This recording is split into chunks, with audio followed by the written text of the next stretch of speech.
Film Sports Talk worldwide with some B-ball. Now, James Harden and Russell Westbrook are trying to be outlandish on the same day. You know, I mean, they are really playing some really spectacular type of basketball that must see TV type of stuff.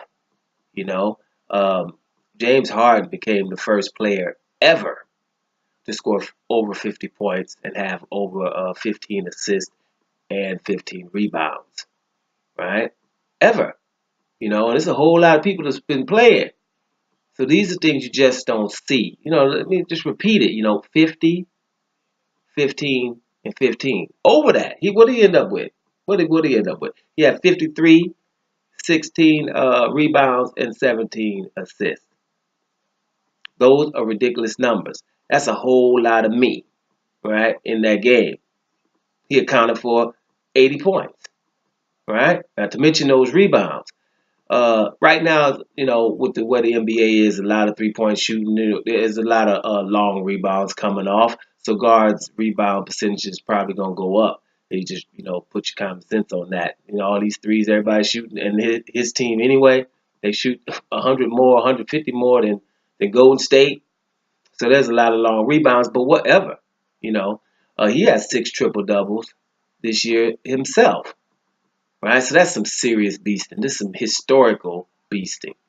And Russell Westbrook got the nerve to get a triple double in one half. Right, halftime got a triple double. I don't know how many that is this season. That's 16, I think it is. That's the 16th this season. 53rd in his career. That's 8 more than LeBron. I was just talking 3 weeks ago about him about to catch LeBron. He got 8 more than LeBron. And LeBron is the best player in the NBA, right? So, versatile as well.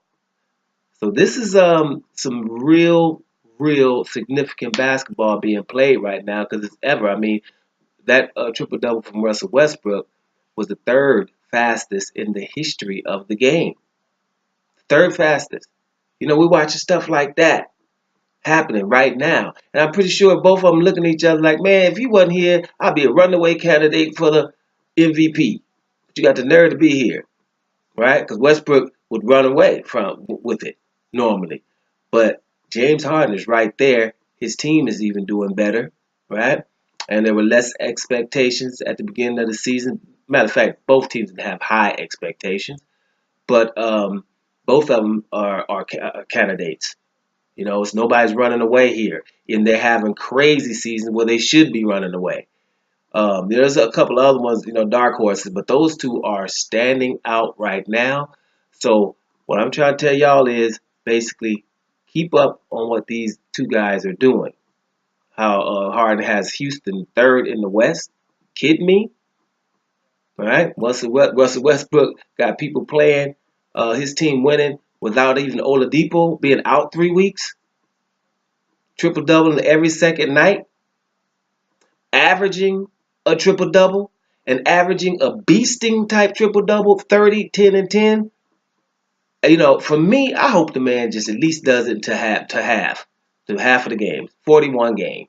If he does it then, that's already something because I want to know what the next stat is. I'll probably come up with that for you guys to see what's up. Who had the longest, who averaged a triple-double the longest, and did anybody ever average, besides Oscar Robertson, of course, a beasting triple-double, right? This is ridiculous stuff we're seeing. So tune in, guys. We got to keep our eyes on these guys.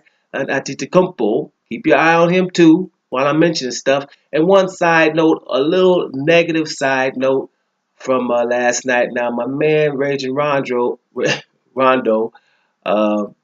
I kind of liked him a lot of years. Wasn't telling nobody too loud because, we in LA, we don't really want to be liking nobody in Boston if it's not Paul Pierce back in the day. So, but I liked the way he was coming in, throwing these assists and everything. But he's been benched by his team. A little bit. He didn't play in the second half again. And the night before, he didn't play in the 4th quarter, right? And they just asked the coach, well, what's up? And the coach just said, he didn't say nothing. He just said he took it well, and he's averaging 7.5 points, right? As the coach said. Now, me being a coach, I'm gonna tell you what's going on. Sometimes, you have to be working on those weaknesses.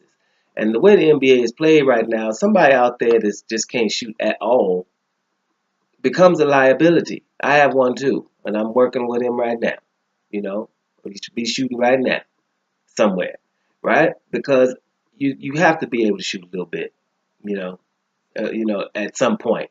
At some point, and I probably think that's he's not being able to space the floor with the man, things like that. I don't want to get into it. I haven't really did the research, but it's just my common sense telling me that's the problem. That's the issue with Rondo is people can play off of him and help somewhere else. He ain't gonna do nothing. The DeAndre Jordan syndrome out there. You ain't got to play nothing on him. So that's probably what's happening. Let's hope that the extra time on the bench give him some extra time in training to put some more shots up, even more than he already does. Double it so you can keep your career going, basically. Because people like that, the expiration date comes real quick when you haven't been working on your game, and that aspect of the game is needed. And you mess around, you start traveling through the NBA, and at some point it's going to still be needed, right? So there you have it. Those was some NBA news, but the big news is James Harden and your boy Russell Westbrook. Them boys are outlandish. Domo Sports Talk. Worldwide, and I'm about it.